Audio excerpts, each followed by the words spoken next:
What is happening, YouTube and weight loss warriors? It's your boy C-Dub, and I'm back with another video. I just got back from walking 10,000 and plus, actually about 12,000 steps in 97-degree heat for the third day in a row. You want to talk about being spent? Your boy's spent. It is hot out there. So make sure if you are walking, try to go at a cooler part of the day and try to stay hydrated. That's just a tip that has nothing to do with this video, but I wanted to give it to you guys because I know right now these walks are making me struggle. But with all that put away, I want to talk about the fact that I hear all the time that you should trust your body when you're talking about weight loss. It's something a lot of nutritionists say, and intuitive eating is another thing a lot of nutritionists say, and just kind of how the nutritionists approach weight loss. Is it right? Is it wrong? And kind of get an idea. And I know I'm lumping all nutritionists into one, and that's not the case. I'm sure you guys know lovely nutritionists that do things in the right way. I'm talking about those outliers that like to talk about, hey, you need to trust your body more and do those kind of things.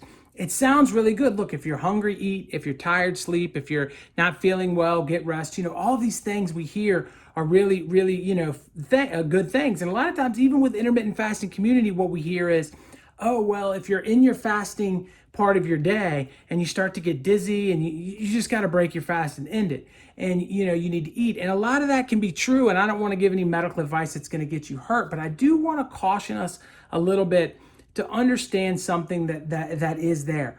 Fundamentally, when we're morbidly obese, when I was morbidly obese included, our bodies are not functioning at an optimal level.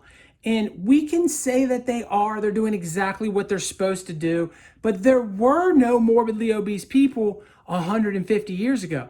Even 100 years ago, it was hard to find. They were in circuses when they were morbidly obese because people could not, they didn't see them. You couldn't go into public and see somebody that was morbidly obese. They just didn't exist because food wasn't in the way that it is today.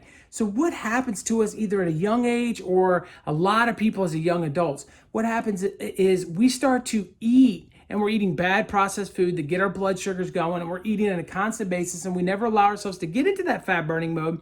And so our bodies store a little bit of body fat. Our body was made to do that.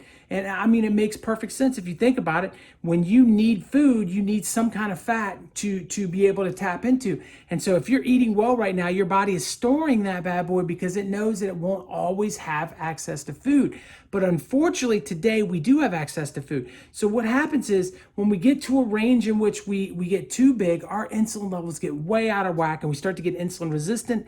And that leads us to type 2 diabetes. Type 2 diabetes can lead us to all kinds of health problems, heart disease, amputations, dementia, the list goes on and on and on.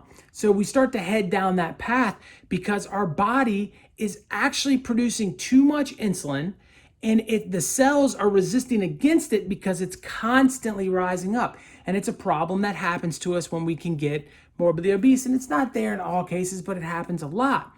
So we trusted our body and we got put into that situation. And that's where things can get a little bit wonky there. The whole intuitive eating idea is a wonderful idea. I'm going to tell you guys right now, hey, eat when you're hungry is just a beautiful thing, except for if you don't understand it. If your ghrelin and your leptin don't work well, you've got issues. Your ghrelin and your leptin tell you when you've had enough food and when to eat. And if those two things aren't working, if either one of them are out of whack, and I'll have a video about one right here, and then a couple minutes later, I'll have another one over here. When they're out of whack, you cannot get yourself into a situation where your body understands what it should understand, and therefore it's going to overeat and it's going to be hungry too often. That's going to increase your stomach, and that's going to increase situations in which you are not doing well in, and it's going to put you in a situation that you're not good. So by trusting yourself, you've really limited yourself into a situation where you're going to continue to be unhealthy if you're unhealthy now. Now, some people can intuitively eat, my wife included, right? She's been able to do it her whole life. She eats when she's hungry, she doesn't when she's not, and now she's more of a faster, but back in the day, she never had weight problems, and she's been able to handle it, and it's worked very, very well for her. But the majority of us have serious problems and serious struggles in this situation. So trusting your body isn't maybe the best thing for you at this point in your journey. Once you're in an intermittent fasting protocol, the best thing to do is to get used to it. to make sure you schedule the time in which you're going to start adjusting to the schedule when you don't have a lot going on, when you can do a lot of resting, when you're not out and about. I don't recommend going out and walking 12,000 steps in 97-degree heat 3 days in a row when you first start doing this. You got to be in a comfortable situation where you can be monitored. Now, you don't want to get super dizzy. You don't want to get to a point where you're not feeling well. You can add electrolytes to your water to help you through some of those things. But the hunger part of this, you have got to learn to deal with a little bit. And I think that in time, when you're learning to deal with it, at least what happened for me is it just simply goes away. Your body adjusts to what you are doing. Just like your body adjusted to your overeating by gaining weight, it will adjust to you eating one meal a day or, warrior diet, alternative day, whatever it is you're going to do. Your body will eventually accept it. Then it becomes just a social thing, worrying about what people's opinions about you are in your fasting protocol. And you guys, just my advice to you on that is the same advice with loose skin and everything else is if they're outside of your bubble, who cares what their opinion is? I have 4 people's opinions that matter to me and they live inside of my house. Outside of that, it doesn't really affect me one way or another what somebody else thinks about my journey or about the ideas that I have, my successes or my failures. And it's nice when people do, appreciate you, but you don't need everybody in the world to be in your corner for you to have success. What you've got to do is bite down and get it done. And I'm telling you now that you have to learn to be comfortable in an uncomfortable situation. You got to learn to thrive when you're not at your very best until you get used to it. And what will eventually happen is you'll gain metabolic flexibility. You will be able to move in and out of burning off of carbs versus fat, or burning off of ketones versus glycogen. And when you can do that, everything gets easier. The hunger goes away because your body knows where to get the energy from.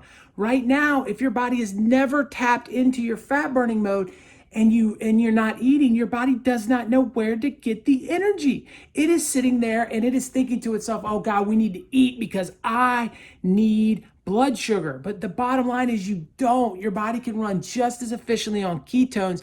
It just takes time getting used to that situation. And I think that a lot of people don't want to put the time in to get used to getting that metabolic flexibility. But if you can move back and forth between burning fat for fuel and burning, glucose for fuel, you're gonna have a successful venture.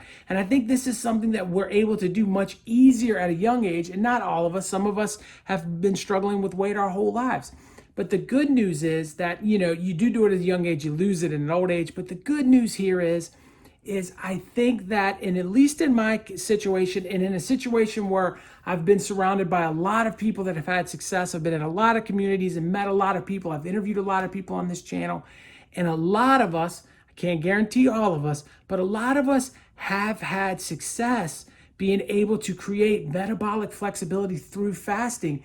And we've changed our body, and in a way, we've changed our DNA. We've gone from a broken system that is storing body fat, that is forcing us to be hungry, that is forcing us to overeat, into a system where our body understands when we've eaten enough and really truly understands what true hunger is.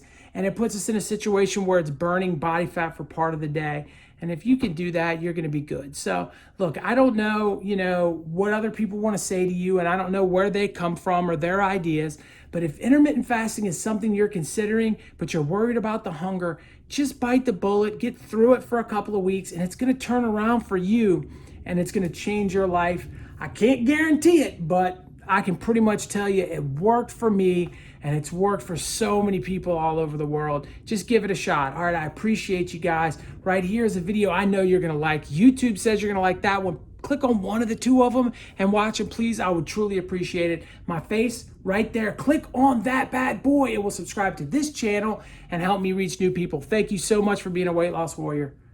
Peace.